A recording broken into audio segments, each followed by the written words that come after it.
I'm Toastmasters First Vice President Aletta Rochat, and today I'm here with the three newest accredited speakers, Verity Price, Stephanie Angelo, and Dale Rees-Bevan. The Accredited Speaker program recognizes professional speakers who combine expert knowledge in a particular subject with mastery of the spoken word, making them sought-after experts in their respective fields. The process to become an accredited speaker often takes years. At level 1 of the program, Toastmasters members must submit a detailed application and video presentation to be reviewed by a panel of expert judges.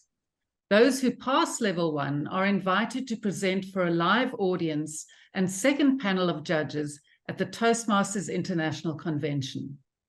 Today, I'm speaking with Verity Price, Stephanie Angelo, and Dale Rees-Bevan, our three newest accredited speakers. These three speakers earned the designation following their Level 2 presentations during the 2023 convention in Nassau, Bahamas. Congratulations, Verity, Stephanie, and Dale, on earning this prestigious designation. Today, we're going to learn about their experiences becoming professional speakers and each of their journeys earning this remarkable designation. The first question, which I'm going to ask to each one of the speakers, is obviously to say congratulations. This is a remarkable accomplishment. And the first thing I'd like you to do is to tell us about your backgrounds in Toastmasters. Where are each of you from? How long have you been members? And what prompted you to join Toastmasters? Verity, let's start with you. Thank you so much, Aletta. I joined Toastmasters in Cape Town, South Africa in January of 2011. I went to support my sister Kay, who was already a member, and she was doing her icebreaker. And I was hooked after that first meeting. So I joined for fun, and I had no idea that saying yes to my membership was going to change my life. Oh my goodness, who would have known? Stephanie, tell me about your background. I first started Toastmasters in probably 2006 and was in Toastmasters for about a year. And then I came back again in 2017. I live in Arizona, in Chandler, and I joined a club in Mesa, Arizona. And I did it very deliberately so that I could use Toastmasters to help me practice the speeches that I needed to do for paying professional audiences in a safe space. Wow, thank you. Dale, how about you? I did a youth leadership course at school and enjoyed it so much I decided to carry on with Toastmasters. So I joined in 1989, which I think makes me the slowest learner in the group. And I've just really enjoyed it. I met my husband through Toastmasters in Cape Town, and it's become something that we've both developed a passion for and love being involved in. Fantastic. The second question to each of you, please share with us how you felt when you learned you were a new accredited speaker, and what does this designation mean to you and to your career? Stephanie, let's start with you. Thank you for that question. That's a fun one because it took me a while for it to sink in. When Rochelle Rice, who was the co-chair of the Accredited Speakers last year, first gave me the news, she sort of did it in the form of a joke. And I was so brain dead and tired from having spoken and everything that we went through that day. I kind of looked at it for a minute and it took me a second for what she said to sink in. And then it was like, oh my gosh, I made it. And it's an incredible feeling. There are so many words to describe. It's being elated. It's the joy. It's, oh, I accomplished something. It's so many things that after this journey, you've made it. And so it's an incredible, incredible feeling and an honor to be a part of this not so big group. If you think about it, in 40 years, there are 93 of us. So it's a tight-knit family, it seems to be. So it's an amazing feeling. Oh, thank you. Dale, what was it like for you?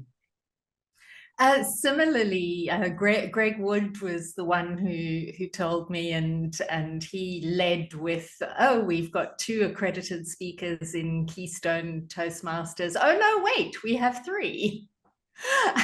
And of course, like Stephanie, also a bit tired, had to work out what is it, who's he talking about.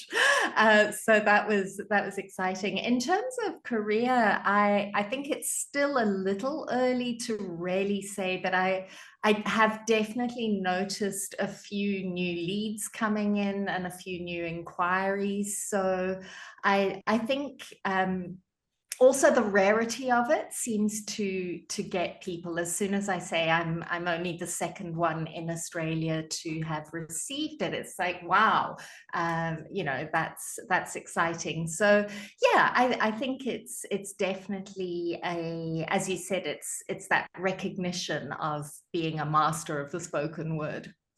Oh, wonderful. Thank you. Verity.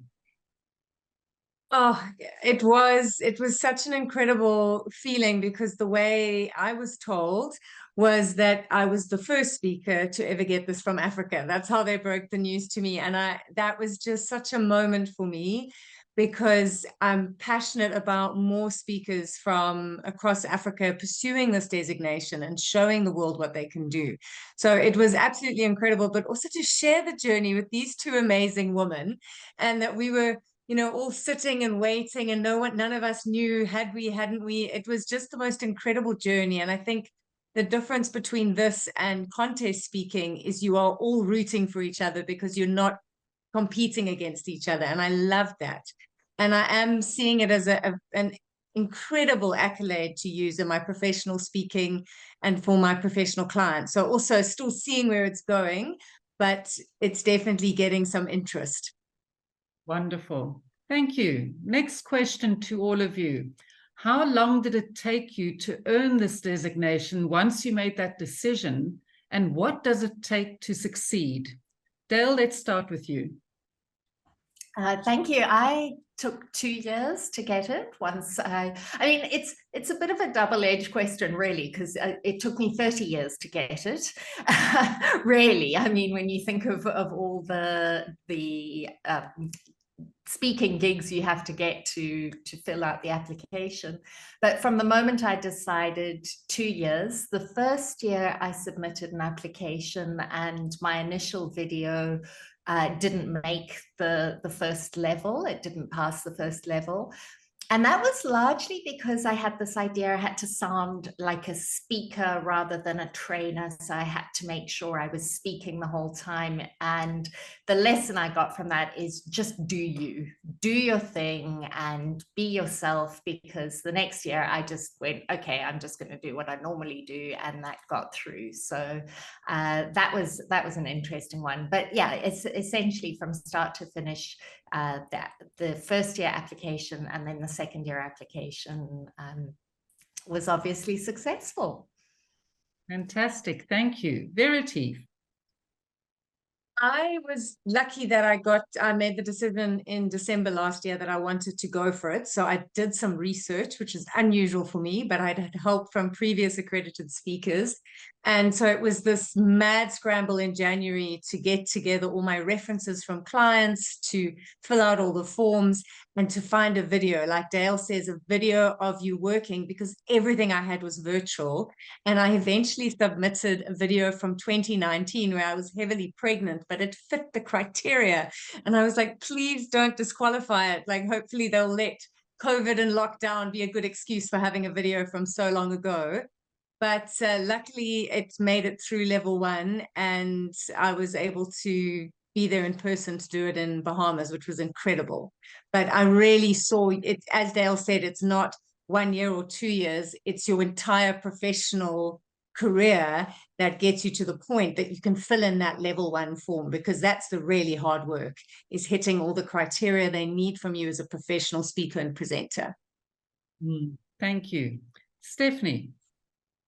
It took me, like Dale, it took me 2 years. In year 1, so that would have been 2022, I misread one of the instructions where it said 25 speeches or more in front of an audience of 15 or more people where you are paid, that whole thing.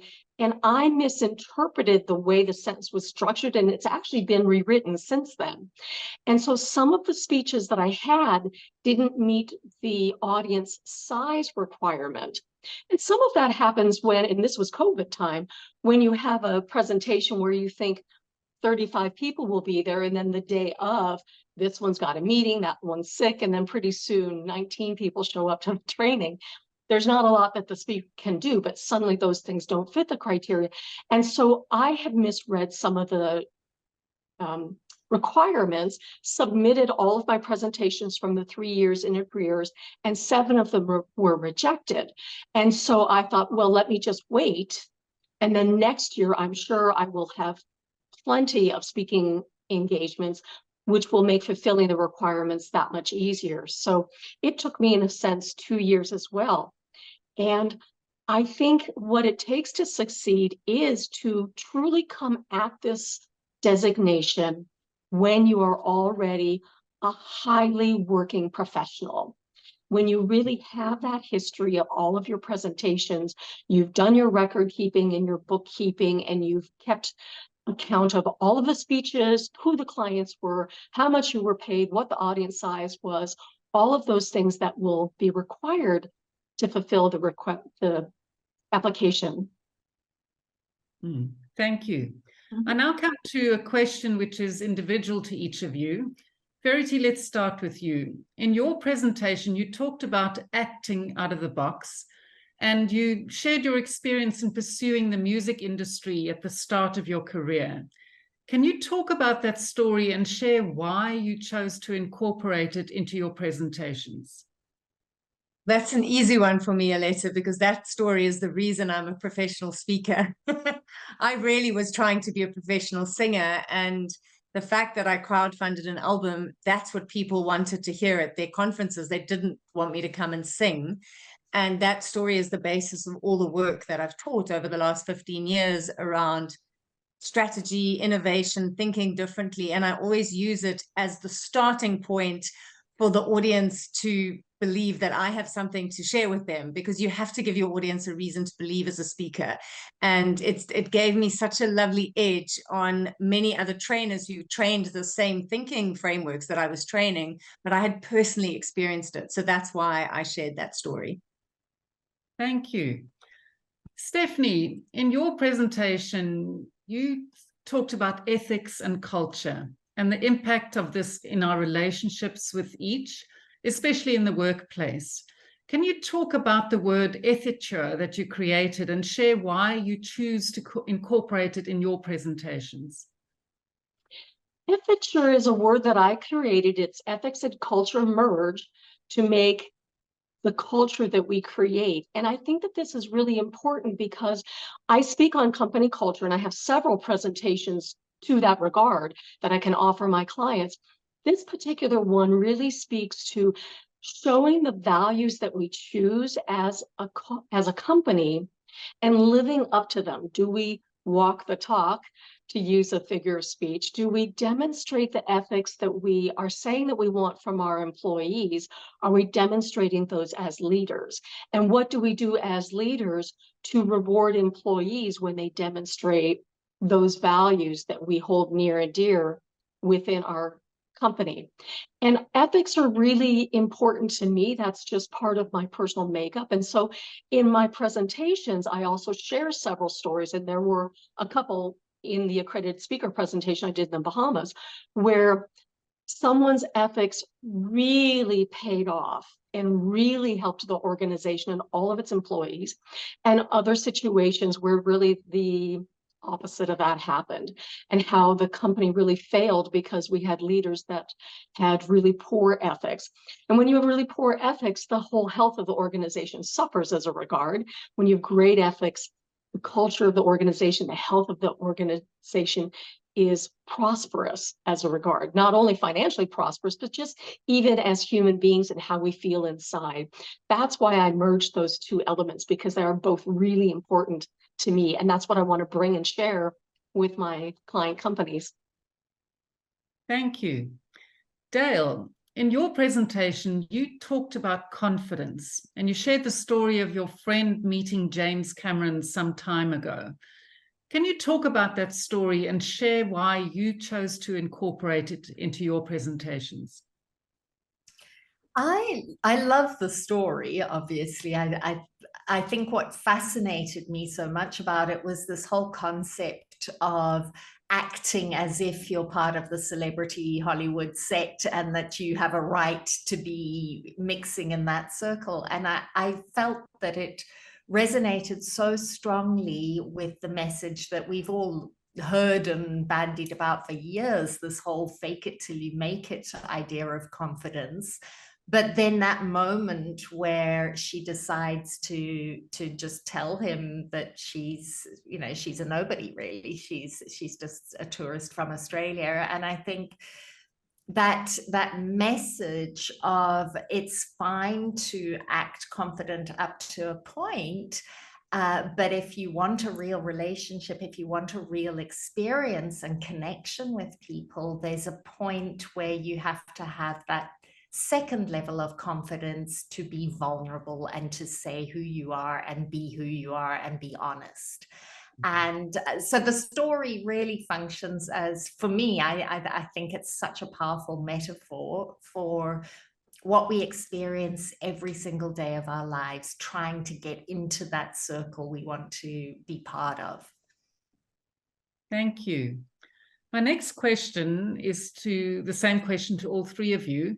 How long have you been speaking professionally? Stephanie? I have been speaking professionally for 20 years. I really started out with the internal human resources positions I had, both at a hotel and at a hospital, where I did employee orientations and various trainings. And then when I started my own individual business, I started with teaching safety and security programs and then a variety of different things over the years. Thank you. Verity? Back in 2007, so 16 years. Okay. And how did you start off? From the singing. People were like, please come and tell us about how you crowdfunded your album. And then someone offered to pay me. And I thought, oh, it was a complete surprise career. I really was trying to become a pop star. And then I discovered that I loved it, and I loved teaching people, and I loved holding a space for people to discover what's possible for them. And it's just snowballed from there. I've been very, very blessed. Thank you. Gail? I would say I flirted with professional speaking for about 10 years, but seriously for 20 years after that. So yeah, quite a long career. Thank you. The next question is the same question to all three of you. Please share with us a little bit about your professional background and your life outside of Toastmasters. What are your main presentation topics and what motivates you to keep speaking professionally? Verity? So before 2021, I'll put it that way, my main speaking topic was acting outside the box, the little tidbit that I did in the Bahamas for my Accredited Speakers accreditation. So speaking about thinking and how when you change your thinking, you change your results. That often was a 2-day program that I ran for corporates throughout South Africa.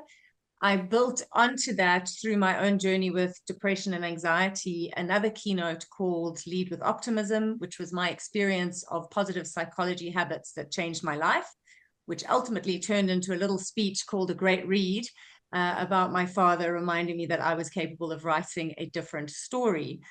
And since 2021, when I won the World Championship, the only thing people want me to talk about now is how to speak in public. So I mainly teach presenting skills and working in big corporates, helping people to find their voice and find their power. And every now and then I get to do my other keynotes, but the interest is in speaking from most people. Thank you. Dale? I've largely been a presentation skills trainer.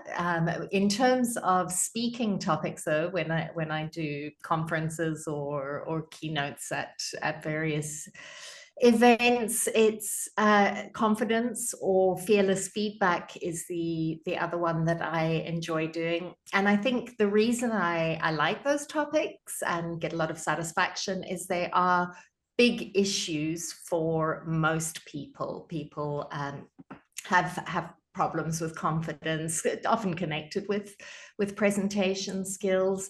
And I think the satisfaction I get from doing that as a career is when someone phones me up and says, you know, I heard your talk and I was in a situation and I found myself thinking, what would a confident person do?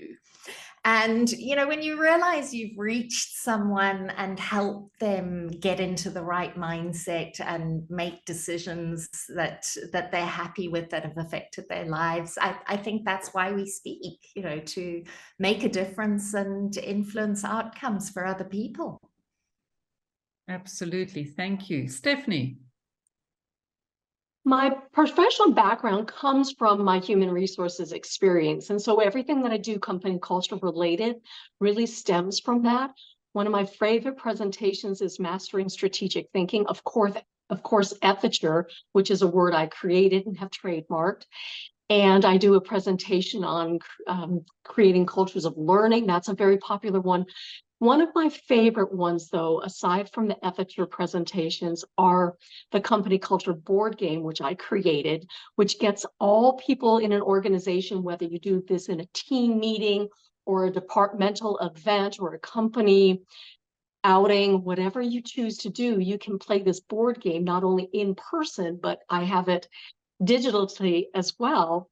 And this gets people talking and sharing about the values in the organization, a little bit about policies and procedure, about acceptance, about several different topics. And then through that, they can create initiatives for the organization. So it's a very progressive game that really has end results that are useful for the organization. That's why organizations play it year after year after year, because they get new people in, they want to change the initiatives they created, they want to continue the conversation. And so it's a lot of fun. And one of the things that I plan to do in 2024 is, since the game currently is only available through me when I do the workshop, I'm actually looking at licensing it or perhaps selling it outright, which I have not done yet. It's only been through me. So there are a lot of really exciting things that I'm looking at and investigating right now. And so the world is my oyster, but anything to do with the company culture board game that I invented is a lot of fun and very, very rewarding for me and for the companies that share in that experience, because it really is an experience to play this game as a team and as an organization. Thank you. Next question. This year's level 2 presentation was hybrid, and each of you chose to present on site from Nassau, with hundreds of members and guests viewing both on site and online. How did you address the challenge of having audience members in multiple formats? And what did you do to ensure that the online audience felt included in your presentation? Dale, let's start with you.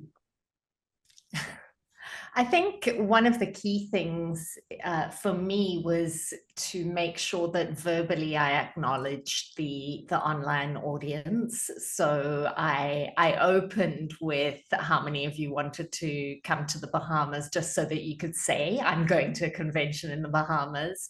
And then added the lines, leave me alone, I'm logging on to a convention in the Bahamas. You know, so it's just touching on the fact that you're recognizing there are people online. Raise your hand or press the button online. That kind of thing, I think, is the easiest way to connect. But I have to say, I have to consciously remember to do that, because it's so easy to forget that there's a whole other group watching. Thank you. Verity. Very much with Dale on that. I had planned things, you know, say yes or put yes in the chat. I haven't watched the recording, so you know what you plan and what you do are not always the same thing. So I hope I did it, but it's all a blur. It was such an incredible experience being on that stage, but I know I had planned for the interaction. So I hope I included them. I'm not even going to pretend that I know that I did. I would need to watch back, but I had put it throughout my presentation. And you also don't know where the cameras are going to be. So you speak to that audience of one, the people that are in the room, the people that are watching, and hope that that comes across. Thank you. Stephanie.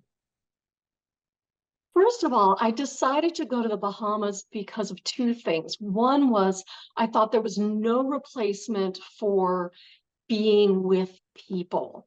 I have done lots and lots of Zoom presentations. I'm very accustomed to it. I've done hybrid with other conferences I've spoken at, but I really wanted to be with people. I did try to be aware of where the camera was and to look at it occasionally. I had built into my slides something that I always have, which is people of different ethnicities. That was very important to me so that I would hope subliminally that people all around the world would feel that they were seen because there were people in my slides that looked like them. And the other thing that I did was I chose to go there because I was a little afraid of what if something goes wrong with technology the day of, just like, as you know, this day, I'm doing this through my phone at last minute. I was supposed to have a power outage in the neighborhood from 8:30 to 10:30 this morning, but no, what did they do? They shut down the entire neighborhood at 1:30, including internet. So what if that had happened the day of the international convention? That would have not been so good. So that's why I'm doing this through my phone today. And the thing that I did to make it inclusive and interactive was I had a survey in my presentation, a question that I asked everybody. I asked them to put a word in that meant ethics to them. And I asked them to put it in the language and even the script that they use on a daily basis. And I did this through an app called Slido. And I had worked with the Slido people in advance to upgrade the capacity of the number of people I could have input, because I had no idea how many people would be actually attending this worldwide convention, given the time zones and all of that. So I increased the capacity. They did it with me for a one-time deal to 10,000 people. And so I wanted to make sure that whoever answered that survey would be able to get their answers, and we would have a Slido results slide that had different fonts and different scripts and different words in it, and it worked. Fantastic. Thank you. Final question to all of you. You have all presented to audiences in multiple countries with a variety of backgrounds and experiences. How do each of you tailor your message to make sure it's relevant to a global audience? Verity. For me, Aletta, I always try to come back to the simple universal connection points. If we're talking about fear, if we're talking about dreams or hope or love, I find anywhere I go in the world, those are true for everyone. So I always look at my presentation and I take out jargon that maybe makes sense in my country that needs to be accommodated for. I research, do I need to change the way I dress, just to really understand the audience. But I have to look for those universal connection points and often bring in humor, going, this is what it's like for us in South Africa. Is this like this for you here? And we create connection through rapport and getting to understand each other. So I find if you keep it universal, it's often very easy to create connection quickly with audiences anywhere you go. Thank you. Stephanie. I think very similar to what Verity is saying. I eliminate figures of speech that would not translate the same way in other languages, especially if you try to translate it word for word. I'm learning to speak German. There are things that if you translate it to English just make no sense whatsoever. So I eliminate figures of speech that wouldn't carry across to other cultures. But what I do incorporate is when we talk about ethics and ethics and values, the things that people value in their culture really don't change. We care about having autonomy in our work. We want to have time with our family members. We want to be valued. We want to be trusted. We want flexibility. Everybody has basically the same set of values, even if they're not all incorporated into the workplace. We feel the same things in our hearts. And so in that sense, it's really pretty easy to talk to people in other cultures because we're really not all that different from each other. Thank you. Dale. Same on the universal message. I think with when I'm talking about certainly confidence and giving feedback, I think most people have issues with that. I think one of the things that I find quite challenging is using idioms.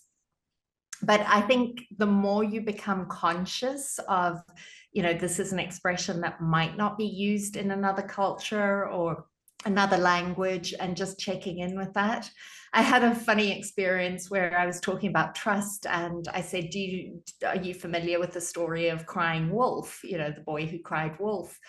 And there were some Indian people in the audience, and once I'd sort of quickly recapped the story, they said, oh yes, we've got that story, but it's tiger.